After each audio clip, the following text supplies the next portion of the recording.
Laçın Aliyev 1992-ci il yanvarın 22-sində Goranboy rayonunun Yəhərçi Qazaxlar kəndində anadan olub.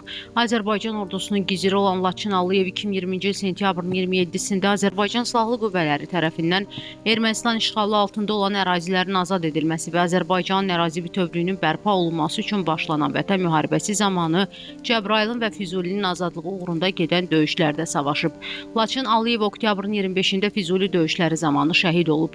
Azərbaycanın ərazi bütövlüyünün təmin edilməsi uğrunda döyüş əməliyyatlarına qatılan və hərbi hissə qarşısında qoyulmuş tapşırıqların icrası zamanı vəzifə borcunu şərəflə yerinə yetirdiyi üçün Azərbaycan Prezidenti İlham Əliyevin sərəncamlarına əsasən Vətən uğrunda Cəbrayılın azad olmasına görə, Füzulinin azad olmasına görə Cəsur Döyüşçü medalları və 3-cü dərəcəli Vətənə xidmətə görə ordeni ilə təltif edilib.